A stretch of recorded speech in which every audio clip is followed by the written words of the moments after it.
বিমান সদর দপ্তরের কনফারেন্স রুমে আলো ছিল ম্লান, কিন্তু উত্তেজনা স্পষ্ট।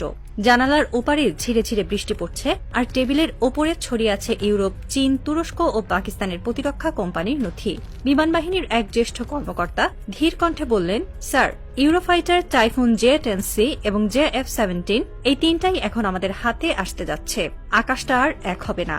প্রফেসর মোহাম্মদ ইউনুস কাগজপত্রের ওপর ঝুঁকে রইলেন কিছুক্ষণ, তারপর চোখ তুলে বললেন, বাংলাদেশের আকাশ এখন কেবল প্রতিরক্ষা নয়, মর্যাদার প্রতীক হবে। ঘরে নেমে এলো এক নিস্তব্ধতা। তারপর টেবিলের ওপর থাকা ফোল্ডারে লেখা হলো এক বাক্য, এটি বাংলাদেশের আকাশযুদ্ধের নতুন যুগ।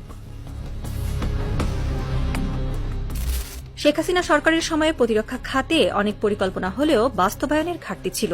ভারতের প্রভাব ও পশ্চিমা নির্ভরতার কারণে বাংলাদেশ বহু বছর ধরে একই মডেলের পুরনো যুদ্ধবিমানের ওপর নির্ভর করে এসেছে। কিন্তু ২০২৫ সালের মধ্যভাগে এসে অন্তর্বর্তী সরকারের সিদ্ধান্ত বদলে দিল পুরো সমীকরণ। বিমানবাহিনীর আধুনিকীকরণ এখন শুধু কৌশল নয়, এটি এক রাজনৈতিক ঘোষণা। সরকার গঠন করে গৃহীত হয় তিনটি বড় প্রকল্প: চীনের জে-10C যুদ্ধবিমান ক্রয়, ইতালির ইউরোফাইটার টাইফুন সংগ্রহ, পাকিস্তানের জে-F-17 থান্ডার সংযোজন। এর সঙ্গে যুক্ত হয়েছে তুরস্কের তৈরি আটাক T-129 হেলিকপ্টার, যা পাহাড়ি ও সীমান্ত এলাকায় প্রতিরক্ষা অভিযানে ব্যবহার হবে। প্রতিরক্ষা বাজেটের $1.8 বিলিয়ন এখন নিবদ্ধ এই প্রকল্পে, যা দক্ষিণ এশিয়ার প্রতিরক্ষা ইতিহাসে এক সাহসী বিনিয়োগ। ইতালির কাছ থেকে 10টি ইউরোফাইটার টাইফুন কেনার প্রস্তাব অনুমোদনের অপেক্ষায়। 4.5 প্রজন্মের এই যুদ্ধবিমান 2 ইঞ্জিনের, ঘণ্টায় গতি 2400 কিলোমিটার এবং 2500 কিলোমিটার পর্যন্ত দূরত্বে শত্রুপক্ষের ঘাঁটি টার্গেট করতে সক্ষম।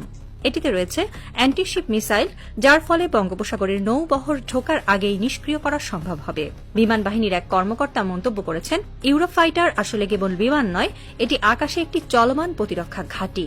ইতালির সঙ্গে চুক্তিতে শর্ত রয়েছে বাংলাদেশের রক্ষণাবেক্ষণ সুবিধা স্থাপন এবং স্থানীয় প্রকৌশলীদের প্রশিক্ষণ প্রদান। অর্থাৎ এটি কেবল কেনা নয়, প্রযুক্তি হস্তান্তরও। চীনের তৈরি জে-10C যুদ্ধবিমান ইতিমধ্যেই পাকিস্তান ও ইরানের হাতে কার্যকর প্রমাণ দিয়েছে। এটি এমন এক সিঙ্গেল ইঞ্জিন ফাইটার যা দ্রুতগতিতে আকাশে ম্যানুভার করতে পারে। বাংলাদেশ 20টি জে-10C কেনার চুক্তি চূড়ান্ত করেছে। আনুমানিক খরচ $220 কোটি। এই যুদ্ধবিমান শব্দের চেয়ে দ্বিগুণ গতিতে ছুটে যেতে পারে। এতে রয়েছে রাডার শোষণকারী আবরণ, ফলে শত্রুর রাডারে ধরা পড়ে না সহজে। একজন সামরিক বিশ্লেষক মন্তব্য করেছেন, ভারতীয় রাফালের বিকল্প হিসেবেই জে-10C বেছে নিয়েছে বাংলাদেশ, আর সেটি ভারতের জন্য কৌশলগত ধাক্কা। এই চুক্তি শুধু প্রতিরক্ষা নয়, চীন বাংলাদেশ সম্পর্কের সামরিক দৃঢ়তা প্রকাশ করছে, যা দিল্লির জন্য এক নতুন অস্বস্তির কারণ। পাকিস্তান থেকে 16টি জে-F-17 ব্লক 3 যুদ্ধবিমান কেনার প্রক্রিয়া শুরু হয়েছে। খরচ প্রায় $720 মিলিয়ন। এটি একটি বহুমুখী বিমান, যা একই সঙ্গে আকাশযুদ্ধ, স্থল আক্রমণ ও ইলেকট্রনিক প্রতিরোধ ব্যবস্থা পরিচালনা করতে পারে। একই সঙ্গে তুরস্ক থেকে আসছে 6টি আটাক T-129 হেলিকপ্টার। এই হেলিকপ্টারগুলো কম উচ্চতায় উড়ে শত্রুর বাংকার ধ্বংস করতে সক্ষম। তুরস্কের প্রতিরক্ষা বিশেষজ্ঞ ইসমেত দেমির এক সাক্ষাৎকারে বলেছেন, বাংলাদেশ এখন সেই কৌশলগত অবস্থানে পৌঁছেছে যেখানে আকাশে ও মাটিতে যৌথ অভিযান পরিচালনা সম্ভব। তুরস্কের স্টিল ডোম প্রোগ্রামের অংশ হিসেবে বাংলাদেশের এই সহযোগিতা দক্ষিণ এশিয়ার প্রতিরক্ষা মানচিত্রে নতুন ভারসাম্য তৈরি করছে।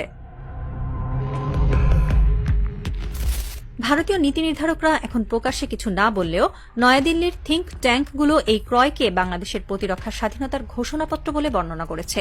কারণ এতদিন দক্ষিণ এশিয়ার আকাশে ভারতেরই প্রভাব ছিল, কিন্তু এখন বাংলাদেশের হাতে একই রেঞ্জ ও প্রযুক্তির বিমান আসছে।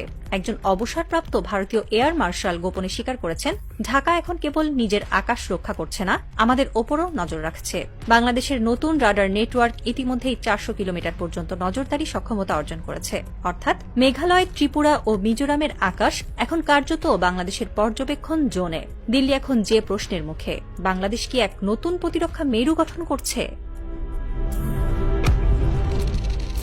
প্রফেসর মোহাম্মদ ইউনুসের নেতৃত্বে গঠিত অন্তর্বর্তী সরকার শুধু অর্থনীতি নয়, প্রতিরক্ষায়ও নতুন যুগের সূচনা করেছে। তিনি স্পষ্ট জানতেন, অর্থনৈতিক স্থিতিশীলতার মতোই নিরাপত্তা হল একটি জাতির মর্যাদার প্রতীক। ইউনুসের কৌশল ছিল বহুমাত্রিক ভারসাম্য।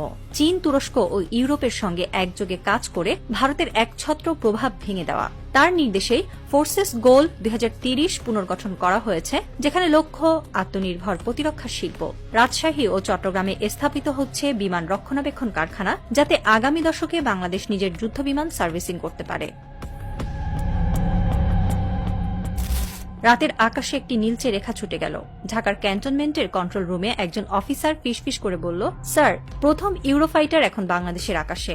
কমান্ডার ধীরে বললেন, এটাই সেই মুহূর্ত যেদিন আকাশ আমাদের হয়ে উঠল। বাইরে কুয়াশা, কিন্তু ভেতরে গর্জন। রাডারে ঝলসে উঠল 3টি বিন্দু, একটি ইউরোপীয়, একটি চীনা, একটি পাকিস্তানি। 3টি মহাদেশের প্রযুক্তি এখন এক পতাকার নিচে, আর সেই পতাকায় লেখা, বাংলাদেশ এখন নিজের আকাশের মালিক। নিঃশব্দ আকাশে গর্জন উঠল, যেন ইতিহাস ফিসফিস করে বলছে, এটা এক নতুন যুদ্ধের শুরু, যেখানে বাংলাদেশ শুধু দেখছে না, প্রতিরোধও করছে।